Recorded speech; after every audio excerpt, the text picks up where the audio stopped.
কাছে তোমাদের কোরবানির মাংস, রক্ত মাংস আল্লাহর কাছে পৌঁছায় না। আল্লাহর কাছে পৌঁছায় তোমার আত্মা, তোমার অন্তর, তোমার ইখলাস। তোমার অন্তরে তুমি কি রেখেছ, তুমি কি উদ্দেশ্যে কোরবানি দিচ্ছ? কাউকে কষ্ট দেওয়ার উদ্দেশ্যে, না কাউকে ছোট করার উদ্দেশ্যে, না কাউকে অন্যকে প্রতারণা দেওয়ার উদ্দেশ্যে, না আল্লাহ রাব্বুল আলামিনকে সন্তুষ্ট করার উদ্দেশ্যে। সুতরাং প্রথম শর্ত আপনাকে হতে হবে কি, কোরবানির উদ্দেশ্য যে আল্লাহ এই কোরবানি আমার নবী করেছেন, আমরাও করছি, আল্লাহ তুমি কবুল করে নাও, গ্রহণ করে নাও। মাংস খাওয়ার উদ্দেশ্য নয়, এটা আমাদের উদ্দেশ্য নয়। আল্লাহ রাব্বুল আলামিন বলেছেন, কুল ইন্না সালাতি ওয়া নুসুকি ওয়া মাহইয়ায়া ওয়া মামাতি লিল্লাহি রাব্বিল আলামিন লা শারীকা লাহু ওয়া বিযালিকা উমিরতু ওয়া আনা আউয়ালুল মুসলিমিন। নবী বলো, আমার নামাজ, আমার কুরবানি, আমার জীবন, আমার মরণ কেবলমাত্র আল্লাহ রাব্বুল আলামিনের জন্য। আমি কুরবানি পেশ করছি একমাত্র আল্লাহকে সন্তুষ্ট করার জন্য। সুতরাং আপনার কুরবানির প্রথম শর্ত হচ্ছে আপনাকে ইখলাসের সাথে কুরবানি পেশ করতে হবে। দ্বিতীয় শর্ত কুরবানি হচ্ছে কি, কুরবানি সব পশু হয় না, কুরবানি সব পশু হয় না। আল্লাহ রাব্বুল আলামিন বলেন, ইয়াকুলু ইসমাল্লাহি আলা মা রাযাকাহুম মিন বাহিমাতিল আনআম। কুরবানির জন্য বাহিমাতুল আনআম হতে হবে। বাহিমাতুল আনআম মানে হলো তিন প্রকার জানোয়ার। চতুর্থ প্রকার জানোয়ার কুরবানি হবে না। এক নম্বর মিনাল ইবিল, আপনাকে উটের মধ্যে কুরবানি হতে হবে। উটের কুরবানি যায় পুরুষ লিঙ্গ, স্ত্রী লিঙ্গ, ফিমেল ম্যাসকুলিন উভয় জেন্ডারের কুরবানি। দ্বিতীয় পশু হচ্ছে নাভি কিংবা বলদ, মুযাক্কার মুআন্নাস, স্ত্রীলিঙ্গ পুরুষলিঙ্গ উভয়কে কুরবানি হবে। দুই নম্বর হয়ে গেল। তিন নম্বর হলো ছাগল। ছাগল যেগুলো প্রকারভেদ, সমস্ত ছাগল আপনার কাছে কুরবানির জন্য গ্রহণ হবে। সুতরাং তিন প্রকার জানোয়ার ছাড়া, চতুর্থ জন্তু ছাড়া চতুর্থ প্রকার জানোয়ার কুরবানি হয় না। এক নম্বর উট, গাভী কিংবা ছাগল, ছাগলের যতগুলি নিয়ম আছে। তিন নম্বর শর্ত হলো কোরবানি এই তিন প্রকার জানোয়ার বললাম, চতুষ্পদ বললাম, এই তিন প্রকার চতুষ্পদ সবই কোরবানি হবে তা না, বরং এদের মধ্যে ওইগুলোরই কোরবানি হবে। চতুর্থ নম্বর শর্ত হলো যে এর একটা সীমা রেখা আছে, একটা বয়স আছে, যে বয়স পূর্ণ হয়ে গেলে পরে কোরবানি হবে, আর তার আগে কোরবানি হবে না। রাসূলুল্লাহ সাল্লাল্লাহু আলাইহি ওয়াসাল্লাম বললেন, লা তাযবাহু ইল্লা মুসিন্নাতান, তোমরা এই চতুষ্পদ তিন প্রকার জানোয়ারের মধ্যে থেকে সেইগুলোকে কোরবানি করবে যার দাঁত ভেঙে গেছে, দাঁতা হয়ে গেছে, অর্থাৎ সে মায়ের দুধের দাঁতে থাকে, সেই দাঁত যখন ঝরে পড়ে যায়, যখন নতুন দাঁত চলে আসে, সেই দাঁত না আসলে পারে কোরবানি হবে না। অনেক লোক প্রশ্ন করে, মাওলানা সাহেব আমার বাড়িতে ছাগল পুষি, 1 বছর হয়ে গেছে, দাঁত আসেনি, কোরবানি কি হবে না? হবে না। পরিষ্কার নবী সাল্লাল্লাহু আলাইহি ওয়াসাল্লাম হাদিস, লা তাযবাহু ইল্লা মুসিন্না, দাঁতা চতুষ্পদ জানোয়ার ছাড়া কোরবানি হবে না। ছাগল সাধারণত 1 বছর কাটার পরে দ্বিতীয় বছরে যেতে যায়, গাভী সাধারণত 2 বছর কাটার পরে তৃতীয় বছরে নাচ যেতে যায়, উট 5ম বছর কেটে যাওয়ার পরে 6ষ্ঠ বছরে যখন সে প্রজনন করে তখন তার দাঁত এসে যায়। সুতরাং চতুর্থ শর্ত হলো দাঁতা হতে হবে, বা পঞ্চম শর্ত হলো যে এই তিন প্রকার চতুষ্পদের মধ্যে সব চতুষ্পদের কোরবানি হবে না, ত্রুটি মুক্ত হতে হবে। তার যদি কোন জানোয়ারের চতুষ্পদ যদি থাকে তাহলে তার কোরবানি হবে না। 1 নম্বর হলো কি, আল আওরাউল বাইয়ুন আওয়ারুহা, সেই এক আওয়ার বলা হয় আরবি ভাষাতে এক চোখের কানাটি। দুই চোখের কানা হলে তাকে বলা হয় আমিয়া, অন্ধ। এক চোখের কানাকে বলা হয় আওরা। সেই চতুষ্পদ 3 প্রকারের মধ্যে সেই চতুষ্পদ যার একটি চোখ কানা হয়ে গেছে আর সেই কানাটা প্রকাশ্যভাবে দেখতে পাচ্ছি।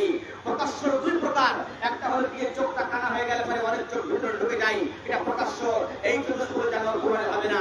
আরেকটা হলো কি চোখটা কানা হয়ে গেলে পরে চোখটা এই আঙুলের মতো ভেঙে যায়, অনেক লোক দেখতে পাওয়া যায়। এরকম যদি কোন চতুষ্পদের চোখ কানা হয়ে যায় আর তার যদি চোখটা আঙুলের মতো বেরিয়ে আসে তার কোরবানি হবে না। যদি এরকম কোন চতুষ্পদ থাকে তার কোরবানি হবে না। 2 নম্বর শর্ত হলো ত্রুটি হলো যা থাকলে কোরবানি হবে না। আল আওরাউ বাইনা আওরাহা ওয়াল মারিদাতুল বাইনা মারাদহা, এমন কোন চতুষ্পদ যে অসুস্থ আর যার অসুস্থতা প্রকাশ্য, তার গায়ে হাত দিচ্ছেন, তার পা উপরে টানতেছে, জ্বর আছে, এই জানোয়ারের আপনার কোরবানি হবে না।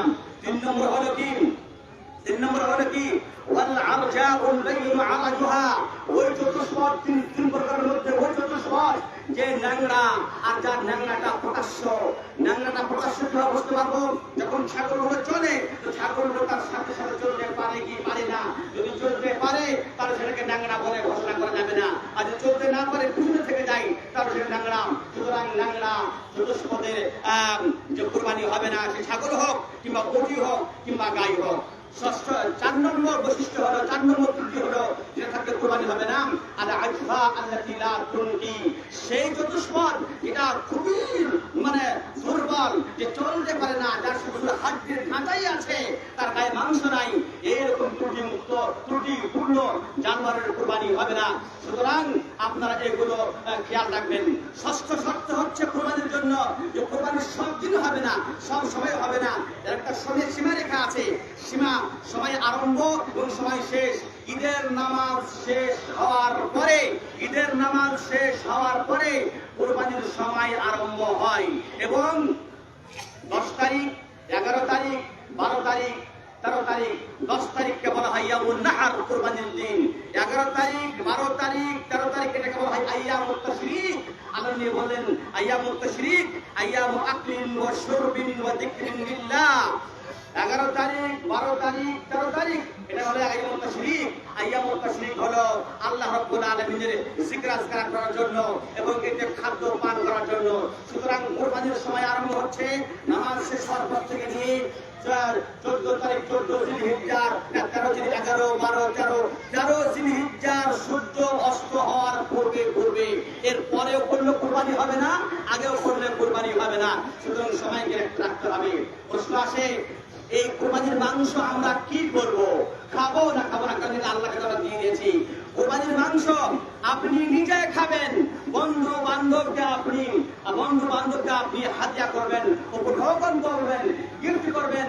আর বিশেষ করে আমাদের সমাজের যারা দরিদ্র, গরিব, ফকির, মিসকিন, যারা হয়তো বছরে একবার মাংস কিনতে খেতে পায়, যারা মাসে একবার পায়, তাদেরকে দিতে হবে। এই মাংস আপনি ফ্রিজে স্টোর করে রাখতে হবে না, মাংস আল্লাহর পথে ব্যয় করুন। এখানে একটা প্রশ্ন আছে যে কোরবানির মাংস আমরা আমাদের প্রতিবেশী গায়ের মুসলিমকে দিতে পারি কি পারি না? এ কথা শুনে নেন।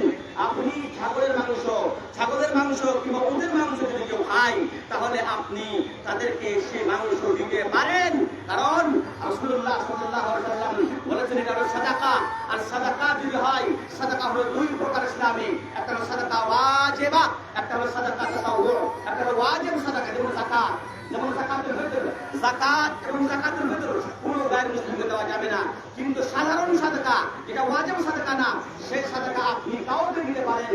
গরিব, মিসকিন, ফকির, মালদার, মুসলিম, হিন্দু সবাইকে আপনি দিতে পারেন, কোনো আপত্তি নাই। সুতরাং আপনার বাড়িতে, আর দ্বিতীয় কথা হলো যে আপনি মাংস লোক আসবে আপনার বাড়িতে, আপনি দেবেন, এটা ইসলামের নিয়ম না। আপনাকে পৌঁছে দিতে হবে, যাতে করে তার আনন্দটা বেড়ে যায়, আপনাকে পৌঁছে দিতে হবে। ভাই, আপনি আপনার প্রতিবেশী, আপনি আমার প্রতিবেশী, আপনি দরিদ্র, আপনি গরিব, আপনি আপনার ভাই, আমার প্রতিবেশী বন্ধু। সুতরাং আপনি মাংস নেন, আপনি আনন্দ করেন, আমিও আনন্দ করি। শেষ কথা হচ্ছে, কোরবানি করার কিছু নিয়ম আছে। আমার ইসলাম যতটা পছন্দ প্রশ্ন করে, সাফ সাফাই পছন্দ করে, আমার মনে হয় না অন্য কোন ধর্মে আছে কিনা। আমি আমার ধর্মের কথা বলছি। সুতরাং কোরবানি সরকার একটা নিয়ম আছে, সেই নিয়ম হলে যে কোরবানি অনেক সময় মনে করে না চাকু ছুরি তারা তেজ করে না, স্বদেশ তেজ করে আপনি কোরবানি করবেন। রাসূলুল্লাহ সাল্লাল্লাহু আলাইহি ওয়াসাল্লাম বললেন, ইন্নাল্লাহা কাতাবাল ইহসানা আলা কুল্লি শাইইন ফাইদা কাতালতুম ফাহসিনুল কিতলা ওয়া ইযা যাবাহতুম ফাহসিনুদ যিবহা ওয়া লিইউহিদ্দা আহাদুকুম শাফরাতাহু ওয়া লিইউহিদ্দা বিহাতাহু। তো আল্লাহ রাব্বুল আলামিন ইহসানকে প্রত্যেক রকম করা, দয়া করা প্রত্যেক মানুষের উপরে, প্রত্যেক জিনিসের উপরে ফরজ করে দিয়েছেন। সুতরাং যখন আপনি কোরবানি করবেন, তখন আপনি আপনার ছুরিটাকে ভালো করে তেজ করে নেবেন।